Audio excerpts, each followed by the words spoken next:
Olá! No dia de hoje nós vamos estudar o livro Projetos Pedagógicos na Educação Infantil, de Maria Carmen Silveira Barbosa e Maria da Graça Souza Horn.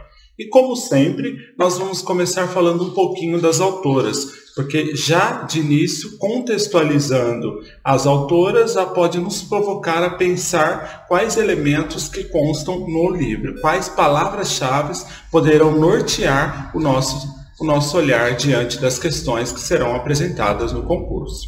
Bom, Maria Carmen Silveira Barbosa é uma grande estudiosa sobre questões essenciais da educação, como planejamento, projetos pedagógicos, alternativas de propostas pedagógicas, projeto político pedagógico e também ela participa de grupos de pesquisa onde se estuda os diferentes tipos de infâncias encontrados aí em nosso país. Além disso, também como tema de pesquisa dela, nós temos aprendizagem, tecnologia e linguagens na educação.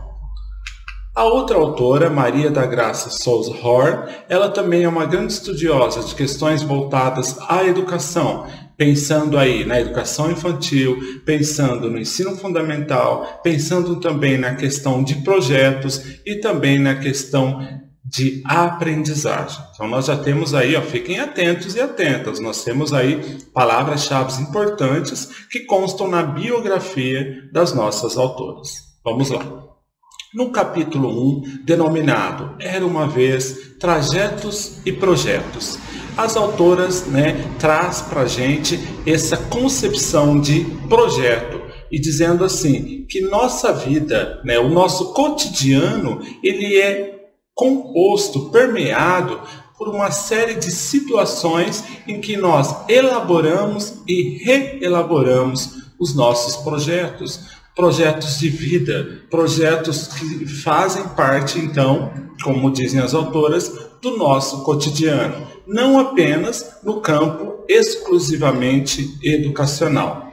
E assim, as autoras nesse capítulo trazem uma pequena linha do tempo, onde dizem assim, do século XIX para o século XX, e aí no decorrer de um movimento importante, de abertura das escolas, é o movimento da escola nova, onde se fazia crítica a essa escola tradicional, a essa escola que visava apenas fixação de conteúdos, aluno era apenas um depósito de conteúdos, passava-se então de uma visão de uma escola tradicional, de uma concepção de criança tradicional, onde não olhava para a criança como sujeito, mas alguém onde apenas recebia os conteúdos, olhava-se para a aprendizagem como algo pautado em memorização, fixação de conceitos, conteúdos e também de um ensino centralizado apenas nos conteúdos.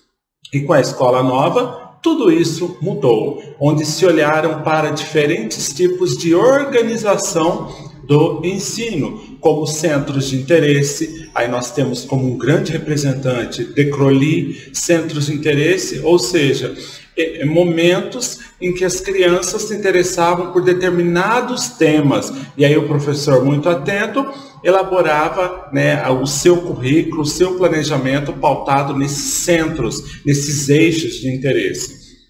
Também temos aí do século XIX para o século XX os projetos. Olha só, desde lá do século XIX nós já falávamos em projetos, que tem como representantes Dewey e Kilpatrick. E também, na outra modalidade de ensino, são as unidades didáticas, ou seja, os temas dentro de uma didática, dentro de uma metodologia de ensino.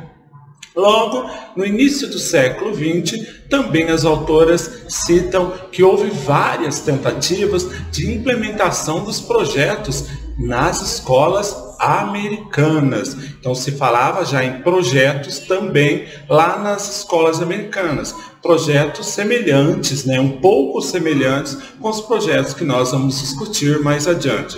Hoje, há uma nova versão de projetos, de trabalho com projetos, onde se considera o contexto sócio-histórico-cultural, onde se olha para a criança dentro do contexto em que ela vive, não apenas fixado no ambiente, no imediatismo daquele lugar, daquele espaço, mas sim para a historicidade desse lugar, desse espaço. Então, o projeto está vinculado, anotem aí, vinculado ao seu contexto social, ao seu contexto histórico. Então, isso é um elemento inovador aí de se pensar no trabalho com projetos atualmente.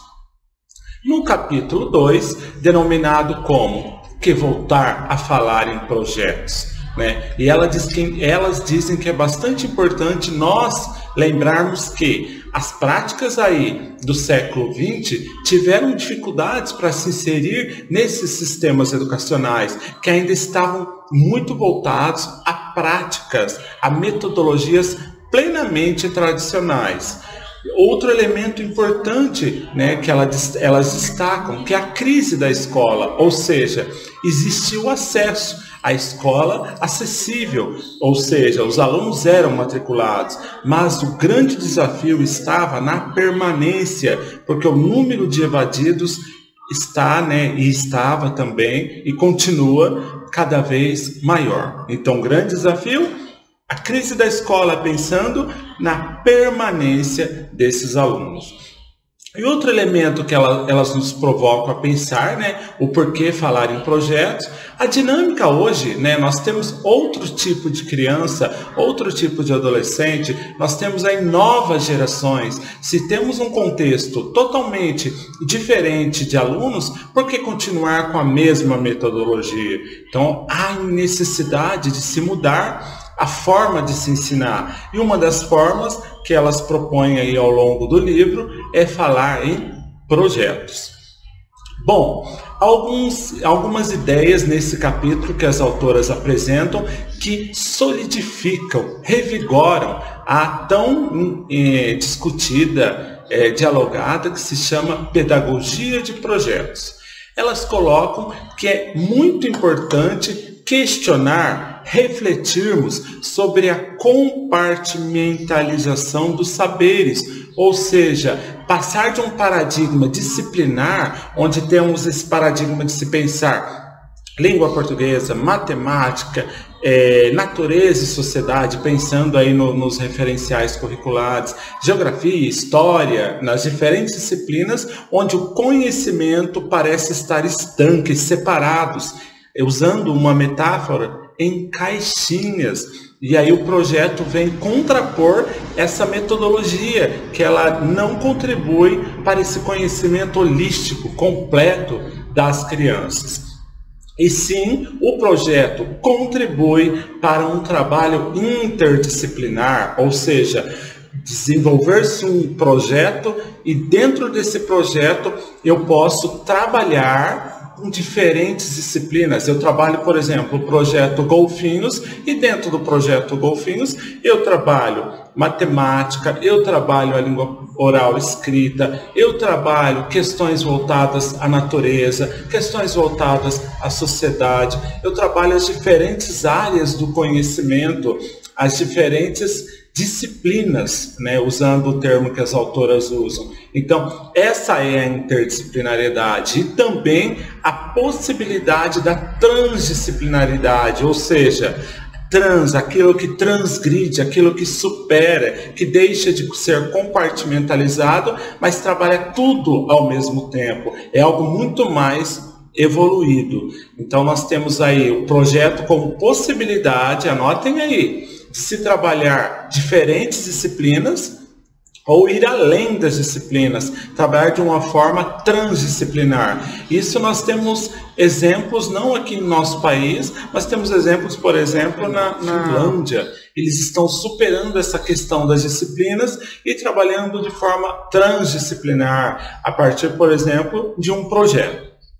E também uma grande contribuição, palavra-chave aí, do projeto é que passamos, né, dessa verdade única, fechada, de que as coisas são assim, para podermos duvidar, problematizar, questionar, pensando nas diferentes interpretações surgidas dentro de uma sala de aula, dentro de um contexto escolar, das diferentes crianças que nós temos, e sim o caráter tão problemático, questionador e não definitivo. E isso está ligado a uma visão científica. Verdade única não é uma visão científica, mas olharmos aquele problema, aquela questão, à luz da ciência, ela será permeada por questionamentos, por diferentes interpretações, por situações, problema. Então nós temos elementos, palavras-chave aí, que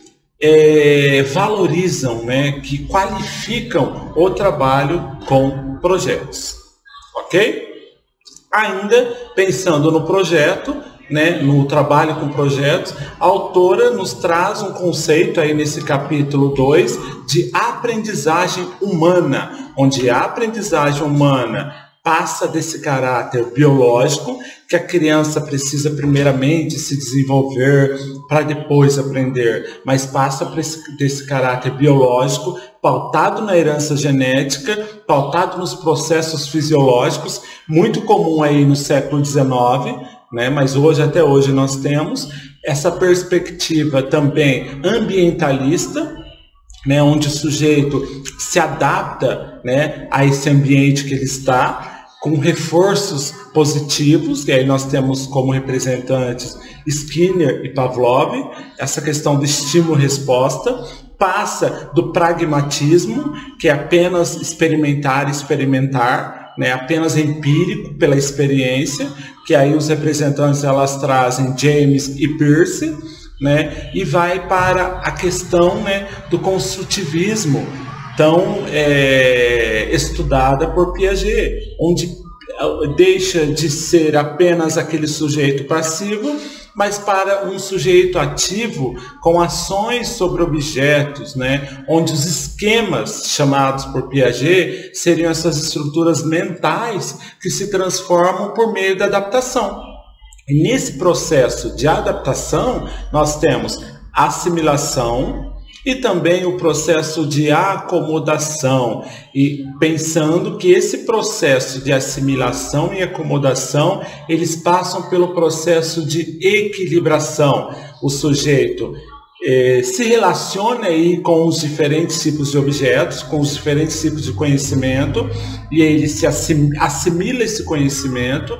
A partir da assimilação, ele acomoda esse conhecimento, e nesse processo, né, onde ele vai se acomodar esse conhecimento, há um processo de equilibração. É justamente esse gesto que eu faço, de balanceamento de conhecimentos, de equilibração, onde os esquemas já aprendidos, desenvolvidos, se adaptam às experiências ambientais, às experiências no ambiente. E aí, pensando ainda na aprendizagem, elas trazem o socioconstrutivismo, elas usam esse termo, e aí elas colocam como representantes Vygotsky e Vallon, e aponta para essa superação da coisa inata, natural, aprende naturalmente. Não, sai dessa coisa que ela precisa se desenvolver, né? Ela nasce com essa carga genética, e a carga genética é que vai definir o conhecimento, a aprendizagem, sai desse pensamento naturalístico para um conhecimento que vem enfatizado nas interações. Anotem aí, palavra-chave também. Quando falamos em Vygotsky e Vallon, segundo as autoras Hort e Barbosa, nós estamos falando, veja bem, nas interações entre o sujeito e o ambiente físico e também o ambiente social, onde esses sujeitos estão inseridos. E por fim, ainda falando na aprendizagem, as autoras trazem a aprendizagem culturalista, onde nós temos como representantes Kohl, Rogoff e Brunner, onde eles dizem que há uma construção de conhecimentos a partir da contribuição de outras pessoas da comunidade, ou seja, a partir da apropriação da cultura cultura, e a cultura está presente em determinada comunidade. Então, a valorização das interações com a comunidade, com a cultura dessa comunidade, também é uma forma de olhar para a aprendizagem. Aprendizagem por meio, né, da construção de conhecimentos de uma determinada cultura, de uma determinada comunidade. E as autoras ainda trazem a questão da infância, né, na nossa sociedade, né, na sociedade contemporânea, onde as crianças, anotem aí, ideia-chave, elas são capazes de criar as suas próprias teorias, as suas próprias interpretações, as suas próprias perguntas. Outra palavra-chave, são protagonistas. Protagonistas em quê, professor? Na construção dos seus próprios conhecimentos. Então aí ela defende a criança como esse sujeito protagonista. No capítulo 3, denominado, mas o que é projetar? Projetar faz parte da espécie humana, faz parte da nossa vida. Por exemplo, antes de eu vir aqui, né, até essa filmagem, eu acordei de manhã, logo pensei, né, o que farei hoje? Então, eu também já estou projetando o meu dia. Então, projetar, colegas, faz parte da nossa vida. E as autoras reforçam essa possibilidade de projeto, como disseram lá no capítulo 1, como momentos que estão presentes na nossa vida. E aí elas trazem, nesse capítulo 3, algumas características importantes sobre o que é projetar, sobre quais elementos que compõem a ação de projetar. Anotem aí, o projeto como possibilidades amplas de encaminhar e resolver problemas. Então nós temos aí duas ideias importantes. Também temos o projeto como desenvolvimento de capacidades nas nossas crianças, nos nossos alunos. E esse projeto tem como características flexibilidade, autoria, criatividade, autonomia, cooperação, que na verdade todas esses elementos compõem, né, o que a gente chama de fato educativo. Repetindo, flexibilidade, um projeto ele é flexível, ele é passível de mudanças, de autoria, onde o sujeito é o autor do projeto, onde o aluno e professor e famílias são sujeitos produtores desses projetos, criatividade, que é uma capacidade humana, autonomia também é uma capacidade importante, e por fim a cooperação, aprender a trabalhar de forma cooperativa. E aí as autoras trazem 4 momentos que são essenciais, anotem aí, palavras-chave quando pensamos em projetos com a Carmen Silveira Barbosa e também com a Horn. Elas dizem que o projeto perpassa por 4 fases. Primeira é a definição do problema. Segundo, definido o problema, nós vamos para o planejamento do trabalho. Terceira, nós vamos para a coleta, momento de organizar e registrar aquilo que nós coletamos como informações. E quarto, o momento de avaliação, o momento de comunicar os conhecimentos construídos. E é bastante importante dizer que esses 4 elementos, vários concursos eles estiveram presentes em várias questões.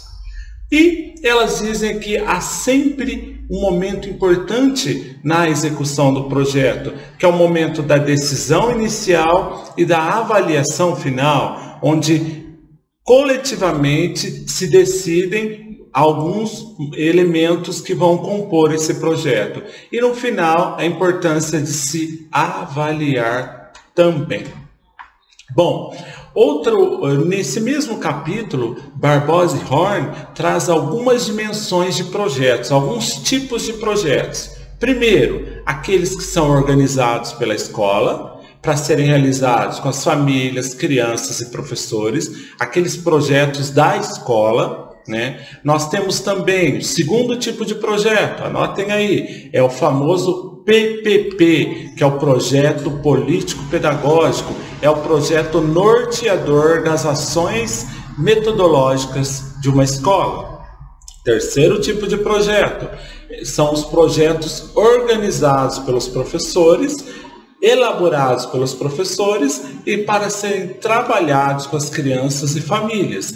E o último tipo de projeto citado pelas autoras, muito importante, são aqueles que são e foram propostos pelas crianças, né? Vistas como protagonistas. Vai que, né? Bom, continuando ainda sobre os projetos, segundo as autoras, são os diferentes modos, formas de se organizar as práticas educativas que acontecem dentro de um contexto escolar. Então, são um dos muitos modos de se organizar as práticas educativas. Não é apenas o único, mas existem outras formas. E o projeto é uma forma bastante interessante, segundo as autoras. Os projetos, palavras-chave, né, indicam uma ação intencional, planejada coletivamente. Outro elemento importante, tem um alto valor educativo, eles são potencializadores de muitas aprendizagens. Também existe num projeto uma estratégia concreta, consciente. Eu faço um projeto e eu sei aonde eu quero chegar. Daí deriva a consciência. E também visando a determinação, né, de um alvo, de um objeto a ser atingido. Isso feito de forma coletiva. E a partir desses projetos, segundo as autoras, as crianças têm capacidades envolvidas. Por exemplo, pensar em questões voltadas ao meio ambiente, ao ambiente em que ela vive, refletir sobre questões atuais, questões do cotidiano e também considerar a vida fora da escola. Ou seja, como diz um grande estudioso, dizia, né, Frenet, trazer a vida fora da escola para dentro da escola. Então essa é uma das potencialidades, né, do trabalho com projetos. No capítulo 4, denominado projetualidade em diferentes tipos e tempos, na escola e na sala de aula. Quando as autoras falam sobre projetualidade, quer dizer, o que projetar, o que é relevante projetar em diferentes tempos, não só na escola como um macro espaço, mas também dentro da sala de aula. E a primeiro elemento chave que elas trazem, que é que o currículo deve ser significativo para as crianças, e olha o detalhe, e também para os professores. Perguntinha de concurso, hein?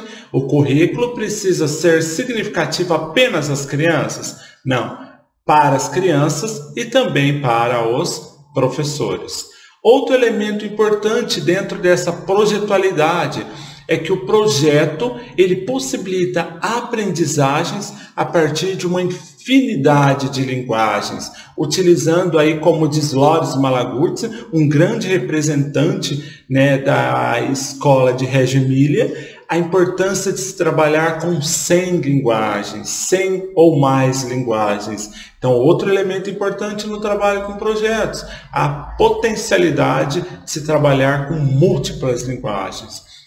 As autoras também trazem o currículo que precisa emergir, ser elaborado ao longo da ação, na relação entre o novo e também na relação com a tradição, aquilo que as crianças já sabem, aquilo que as crianças já convivem, né? Eles precisam ampliar os conhecimentos das crianças. Não é possível, dizem as autoras, continuarmos simplificando as situações do mundo para as crianças de de forma empobrecedora, não científica. Precisamos, como eu disse há pouco, trazer para as crianças a cultura mais elaborada, trazer questões voltadas a situações do não cotidiano. Escola é o lugar do não cotidiano e o projeto poderá contribuir para essa ampliação de conhecimentos. As autoras também criticam os calendários de festividades, que muitas vezes são realizados de forma descontextualizada, não significativa, fragmentada. Então elas trazem essa crítica bastante importante. E segundo Barbosa e Horn, há dois tipos de conhecimento funcionando, existentes aí em um projeto. O conhecimento do professor acerca das crianças, ele precisa saber como essas crianças aprendem e se desenvolvem, como elas estão se envolvendo ou não no projeto, e também conhecer os temas que são importantes para a infância, para a criança. Então ela precisa... Elas, eu digo, as professoras e os professores precisam estar sempre se atualizando, precisam estar sempre buscando aprimorar de conhecimentos que vão possibilitar ele a desenvolver uma prática de projetos bastante efetiva. E também o outro tipo de conhecimento, o conhecimento dos conteúdos. O professor precisa conhecer o conteúdo, conhecer os conteúdos relativos a determinada disciplina, que são importantes a serem desenvolvidos com as crianças. E aí, outro elemento, pensando no currículo, as autoras falam que nós precisamos estar atentos às necessidades aprendidas, observadas nos momentos de brincadeiras, nos momentos em que as crianças ainda não falam, pensando ali nos bebês. A escuta atenta do professor é fundamental. E também olhar para os interesses imediatos, aquilo que interessa às crianças, porque aí ele pode, de fato, provocar um currículo que elas chamam, de currículo significativo, um currículo emergente, que emerge das necessidades e dos interesses das crianças. E aí elas trazem também a importância desse projeto, desse trabalho com projetos, trabalhar nessa perspectiva coletiva, conjunta, onde há sujeitos que aprendem e sujeitos que também se desenvolvem juntos. Bom, quando elas ainda falam de projetualidade, elas falam para nós pensarmos no espaço, no tempo e nas interações. Olha que importante, uma tríade aí, Pensar em projeto, em projetualidade, é preciso pensar nas relações entre tempo, espaço e a possibilidade de interações entre crianças, professores e crianças e comunidade escolar. Para isso, elas dizem que o tempo, ele pode ser de curto, médio e longo prazo. A duração, ela estará ligada essencialmente aos interesses das crianças. O tempo será então definido ao longo do desenvolvimento do projeto. Se o professor inicia um projeto com as crianças, ao longo de uma semana, percebe que os interesses já não estão mais voltados ao projeto, é hora de encerrá-lo e iniciar também outro projeto. Então, o tempo está ligado à ação.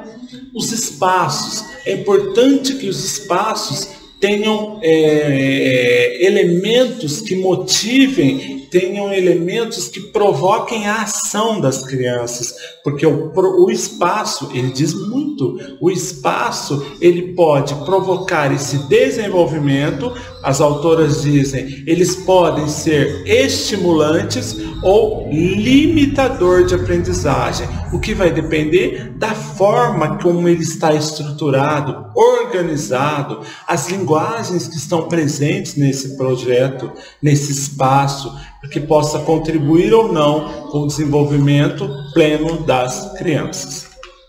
Bom, no capítulo 5, denominado Tramando os Fios e Estruturando os Projetos, as autoras trazem palavras-chave bastante importantes. Elas alertam que os projetos não seguem um esquema pronto, pré-concebido, né? Ele é mutável, ele pode tomando um outro caráter. Então não tem como fazer um mapeamento definitivo de um projeto, porque ele tem uma estrutura, anotem aí, uma estrutura mutante e inovadora. E ele envolve, né, essa construção de um projeto, envolve a participação tanto do educador como do educando, do aluno. E aí, voltando lá nos capítulos anteriores, elas delineiam, né, aquelas etapas do projeto. A primeira, que é a definição do problema, etapa 1, onde a escolha do tema, ou do problema, da questão a ser respondida, pode surgir das experiências anteriores das crianças, daquilo que já foi realizado, daquilo que está em andamento, daquilo que foi levantado como questão, das interrogações das crianças. Os projetos também podem ser, os problemas do projeto também podem ser levantados pelos pais, pela comunidade, também podem propor projetos para que sejam feitos aí com as crianças. Por exemplo, eu tive uma situação, né, didática na minha escola como professor, em que eu gostaria que as crianças estudassem, por exemplo, os mamíferos. E aí o que eu fui provocar as crianças? Numa contação de história da Pequena Sereia, por exemplo, eu trouxe a questão do golfinho, em que aparecia numa das imagens do livro. E aí eu fui provocando as crianças. Nossa, os golfinhos, olha como eles pulam alto. Será que os golfinhos mamam na mamãe? Olha o problema do meu projeto. E a partir daí, nós pensando nessa questão, nessa interrogação, eu fui provocando nas crianças a necessidade de querer aprender, né, de interrogar. E aí nós fomos para a segunda etapa do projeto, que é mapear os recursos que nós vamos utilizar, o que nós vamos buscar, né, que fontes nós vamos buscar. Faremos pequenos grupos individuais, faremos um grande grupo, e aí nós fomos definindo os recursos humanos e materiais que nós fomos utilizando. Por exemplo, vídeos, pesquisas na biblioteca, entrevistas aí com profissionais que estudam os animais. Então nós estamos buscando, né, a segunda etapa, mapear um percurso, projetar o nosso percurso de descobertas. A terceira etapa foi coletar as informações, levar, né, toda a pesquisa, tudo que a gente mapeou como percurso, trazer para dentro da sala de aula, para que esse ambiente fique organizado com diferentes tipos de materiais coletados, né, observações, exploração de materiais, experiências concretas. Temos aí diferentes elementos, né, que trouxeram, né, que veio lá, que fala antes, a vida de fora para dentro da escola. E a partir desse momento, coletadas informações, nós fomos sistematizar e refletir sobre essas informações, onde as crianças, né, os alunos poderão estabelecer diferentes hipóteses, selecionar e coletar os materiais, pensar quais são as próximas ações, de que forma nós registraremos tudo isso, de que forma nós poderemos expressar os nossos conhecimentos, as nossas aprendizagens. Faremos desenho, recorte, colagem, faremos um pequeno vídeo, cartazes. Então aí a gente foi pensar, né, como registrar tudo isso, né? E a partir das hipóteses levantadas pelas crianças, é momento de registrar, selecionar, reelaborar aquilo que foi mais significativo, ou seja, codificar tudo aquilo que foi pesquisado, interpretar tudo aquilo que foi pesquisado ao longo do projeto. E aí, uma outra etapa, por fim, é o momento também de documentar e comunicar, ou seja, é o momento de se construir o que as autoras chamam de uma memória pedagógica do trabalho, a partir, né, das diferentes informações coletadas. Se fizemos os cartazes, por exemplo, é o momento de pensar, esses cartazes serão elaborados com quais linguagens? Com recorte, com colagem, pinturas, outras formas que a gente pode pensar na elaboração de um cartaz.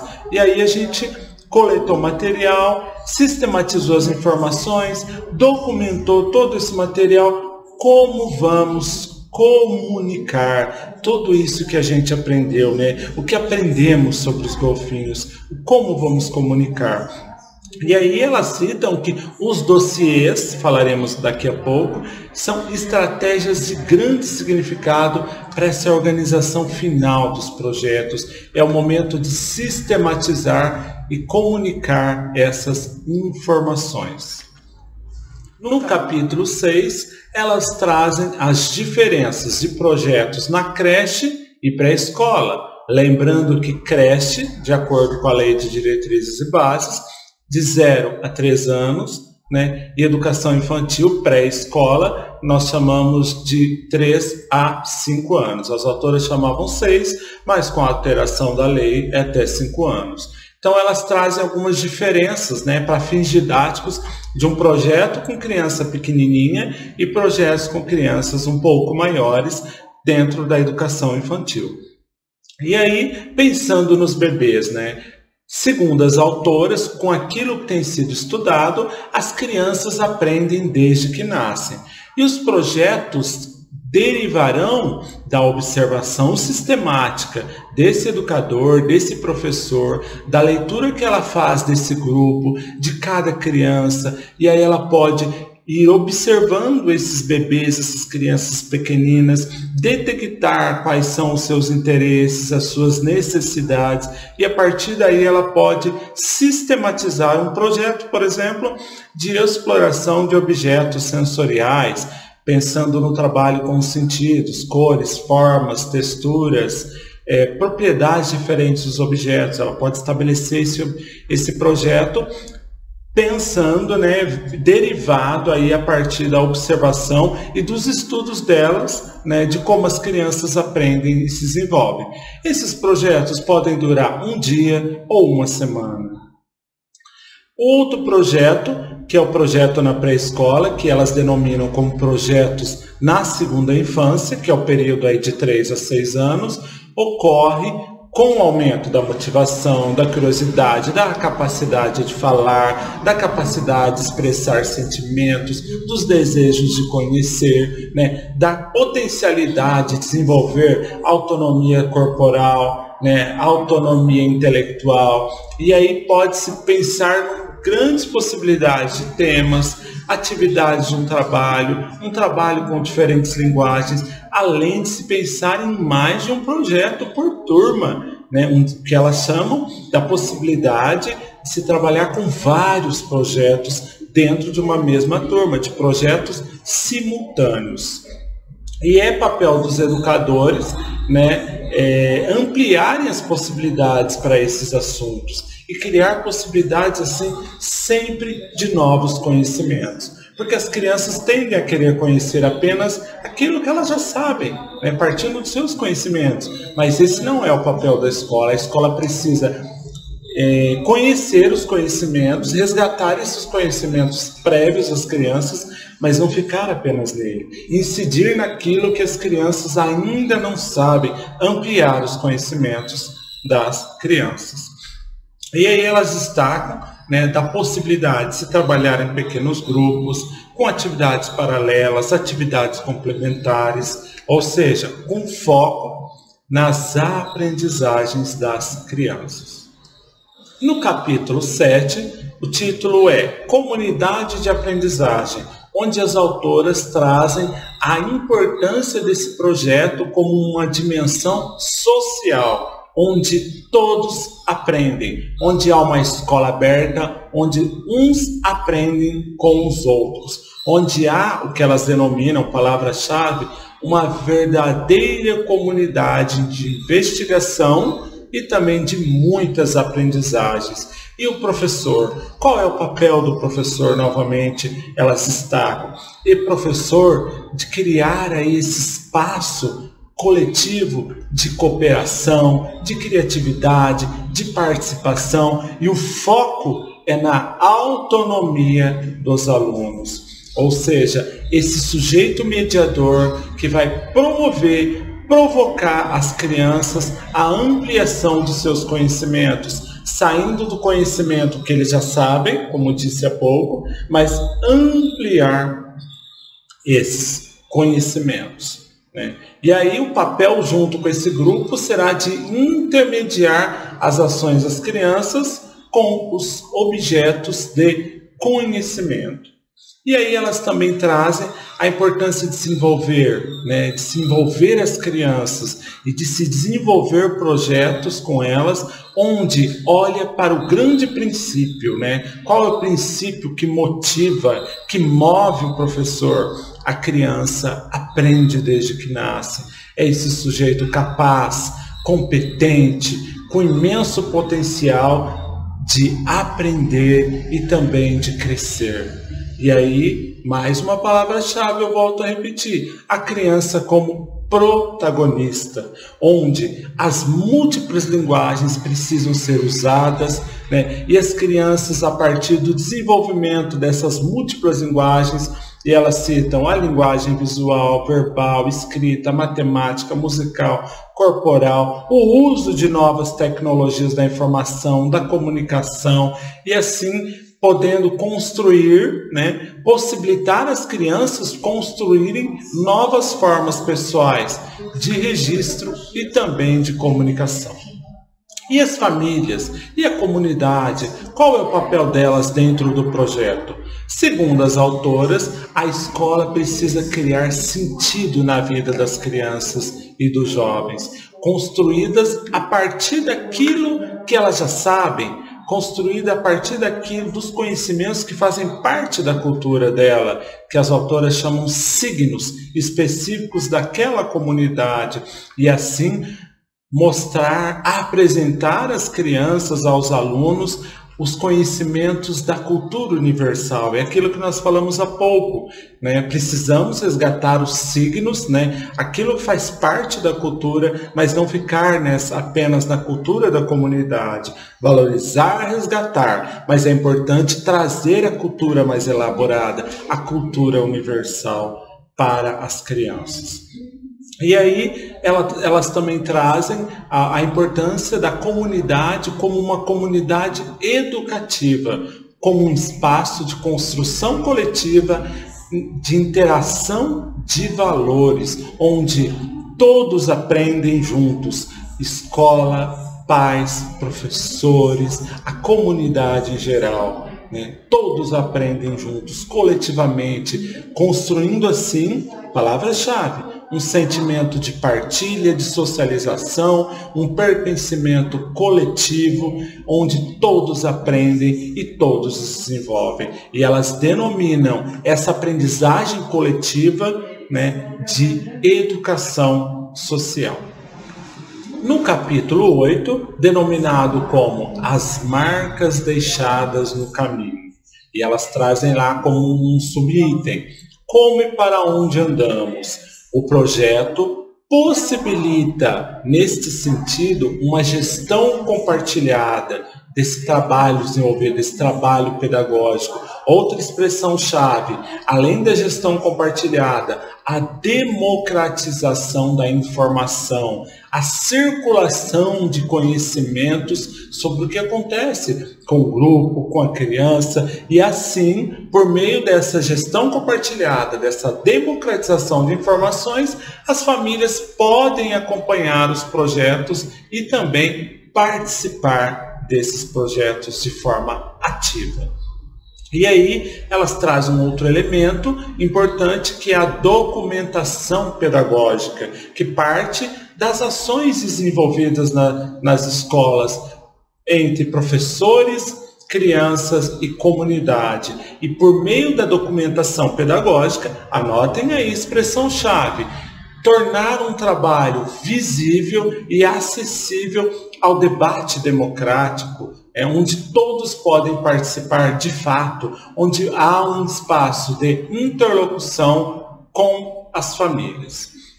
E aí, também nesse capítulo 8, elas vêm trazendo elementos importantes sobre a avaliação na educação infantil, onde elas trazem, primeiramente, elementos da nossa LDB, que diz assim, lá no seu artigo 31, que a educação infantil será organizada de acordo com as seguintes regras comuns e destaca: a avaliação será mediante o acompanhamento, anotem aí, e também mediante o registro do desenvolvimento das crianças, sem objetivo nem de promoção, muito menos de acesso ao ensino fundamental.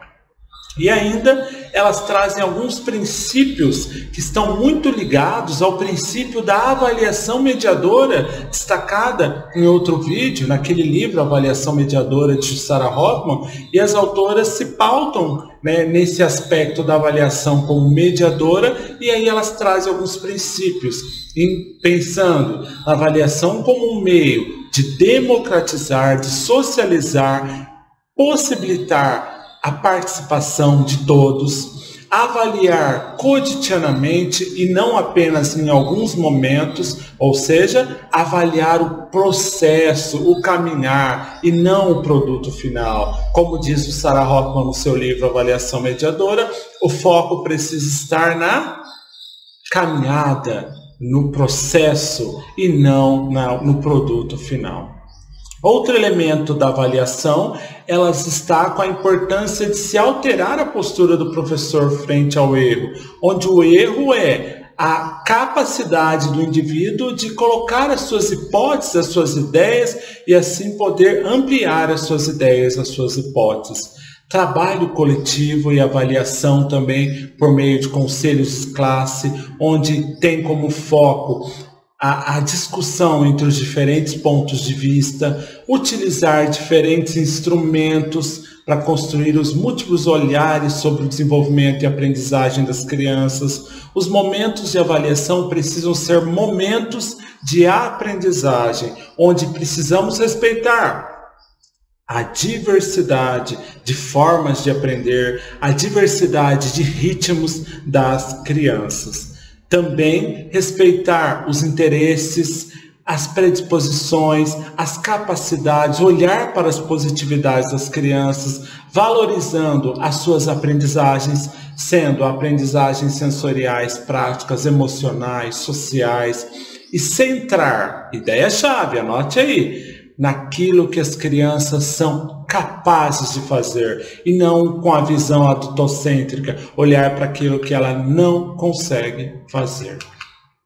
E no capítulo 9, onde ela destaca, no capítulo 9, elas destacam da avaliação ao acompanhamento, em que elas trazem a ideia de que a avaliação ela precisa olhar para o percurso pessoal de cada sujeito e não valorizar apenas o resultado, mas dar visibilidade a todo o processo de aprendizagem. E para isso, elas sugerem aí alguns instrumentos de planejamento, de acompanhamento e de registro. O primeiro, o diário de campo, onde o professor registra lá, faz as suas anotações de forma objetiva sobre aquilo que ela vê, que ele ou ela vê, aquilo que ela interpreta. Os anedotários, que são fichas individuais, das crianças, em que elas anotam aspectos de cunho emocional, afetivo, na questão dos relacionamentos, episódios com as famílias, doenças recorrentes, desentendimentos, acontecimentos no grupo. Ele é feito de forma individual, é a palavra-chave aí do anedotário. O diário de aula, que é onde o professor, um instrumento para que ele planeje ali as atividades, relate aquilo que aconteceu. O livro da vida, que é um excelente instrumento proposto por Freinet, onde é um espaço coletivo de registro, por exemplo, ao final do dia, né, o professor senta com as crianças e vamos registrar aquilo que nós achamos mais legal, que foi mais bacana. Ele registra, por exemplo, no projeto, né, que foi legal que nós fizemos usar. Hoje nós vimos o vídeo, foi muito legal, nós aprendemos isso. Ótimo, escrevemos. Vamos ilustrar? Vamos. Pegamos ali 2 crianças que podem ser os ajudantes, os auxiliares da professora, do professor. Então, o livro da vida é uma forma de registrar, né, de acompanhar toda a trajetória pessoal, né, a trajetória da turma também, social. O livro da vida, ele é coletivo, né, é importante dizer que ele não é individual, na proposta do Freinet. As planilhas é um material de caráter mais quantitativo, usado para controle das crianças e da professora, por exemplo, uma planilha em que ela coloca lá algumas habilidades das crianças, e aí ela vai podendo acompanhar, né, esses avanços quantitativos das crianças, ou uma planilha para as próprias crianças anotarem o que elas fizeram no dia. Havia, por exemplo, 5 propostas, né, para serem feitas. Aí o que eu fiz, o que eu não fiz, para amanhã eu vou continuar ou não. Então são planilhas, né, em que as crianças podem aí avaliar o que elas fizeram ao longo do dia, ao longo da semana. Também temos as entrevistas, que é o diálogo entre diferentes atores, professores, alunos e pais, né? Os debates, que é um registro escrito ou gravado, né, de conversas, ideias, debates entre o grupo de crianças com as professoras. Vamos registrar o nosso debate, aquilo que nós decidimos coletivamente. Também temos os relatos, que são belíssimos, de acompanhamento das narrações das crianças, de estudos realizados, que podem ser escritos, desenhados, por meio de textos, amostras de trabalho, fotografias, diário de aprendizagem, gravações. Então a gente tem infinitas linguagens aí para relatar as narrativas, né, de acompanhamento das crianças, aquilo que foi estudado, aquilo que foi aprendido. Também temos outros, como a autoavaliação, né, o que eu fiz que foi legal, o que foi feito que não foi muito legal. É aquele momento de autoavaliar-se, né, e avaliar o projeto como um todo. O momento de coleta de amostras de trabalho, as fotografias, as gravações em vídeo, em aula, né, áudio, comentários dos colegas. Então existem diferentes formas da gente acompanhar, da gente registrar, né, todo esse processo. Também as autoras citam, né, alguns registros importantes que têm como foco, anotem aí, comunicar os resultados, né, alcançados ao longo do desenvolvimento de um projeto, né? Por exemplo, os portfólios. Mas a palavra-chave do portfólio, segundo as autoras, eles são caixas ou pastas, onde são recolhidos ali diferentes materiais, com diferentes tipos de expressão, recorte, colagem, modelagem, pintura, um texto produzido. Estão todos ali dentro de caixa e pasta, onde vai contribuir para a reconstrução e reelaboração por parte de cada estudante do seu processo, né? Ele vai poder ali, nossa, olha como eu desenhava, né? Olha que legal, olha, eu já não desenho mais assim, meu desenho é mais elaborado, né? Então, os trabalhos que as crianças desenvolvem são guardados em caixas ou pastas. Outra forma de comunicar os resultados são os dossiês, onde a chave está, são temáticos, olha só, onde se organiza materiais sobre diferentes temas e assuntos, organizados e realizados pelo professor e pelas crianças, para que eles possam compreender, né, possam visualizar aí o processo de ensino e aprendizagem, onde eles organizam e apresentam as suas diferentes aprendizagens sobre determinado tema.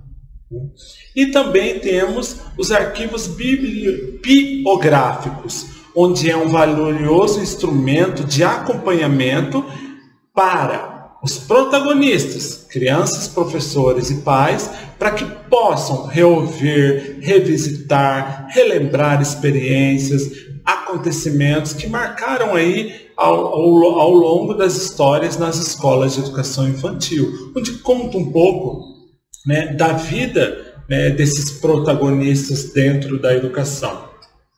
Ou seja, nesse instrumento ele revela a unicidade e também a diversidade, aquilo que é comum e aquilo que é diferente de cada criança, uma vez que recolhe aí diferentes materiais, como desenhos, pinturas, falas das crianças, fotos, ou seja, elementos que comunicam diferentes resultados.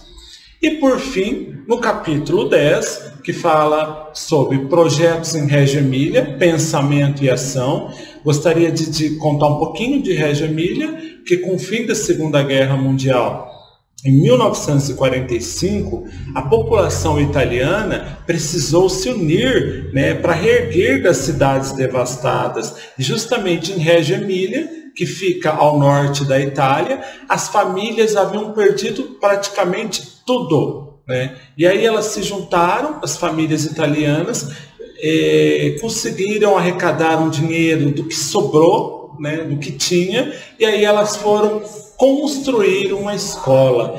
Detalhe, elas construíram essa escola com o dinheiro, né, dos tijolos das casas bombardeadas. Construíram com o tijolo das casas, os tijolos das casas bombardeadas.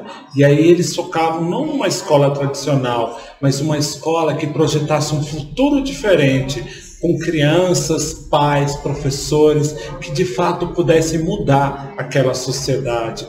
Habitantes que buscam uma sociedade melhor.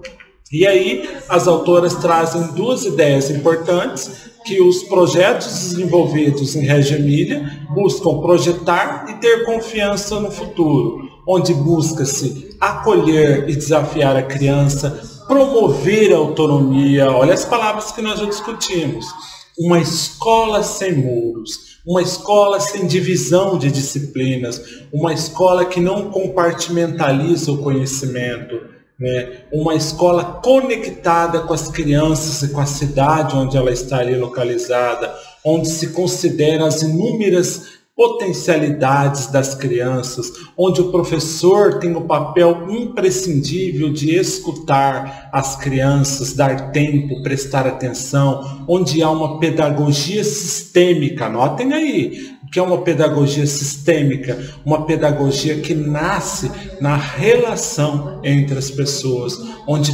todos os seres humanos têm 100 linguagens, principalmente as crianças, onde a documentação é um processo essencial para o registro das leituras, dos valores e processos de aprendizagem das crianças, onde são elaborados momentos de trabalho em grupo para se conversar, discutir, refletir, onde é um espaço aconchegante, acolhedor. Nessa escola também o foco fica na formação permanente do educador, onde eles produzem os seus conhecimentos, onde há um ateliê, onde há momentos para as crianças se expressarem, não apenas as crianças, mas também os adultos, onde não há um currículo fixo, determinado, intransigente, inflexível, mas um currículo que emerge das necessidades, né, das potencialidades das crianças e dos pais e dos professores. Todos são protagonistas dessa escola. E assim, essa escola está sintonizada com o futuro e condicionada pelo presente. E assim encerramos o nosso vídeo a partir, né, das ideias principais desse livro, Projetos Pedagógicos na Educação Infantil.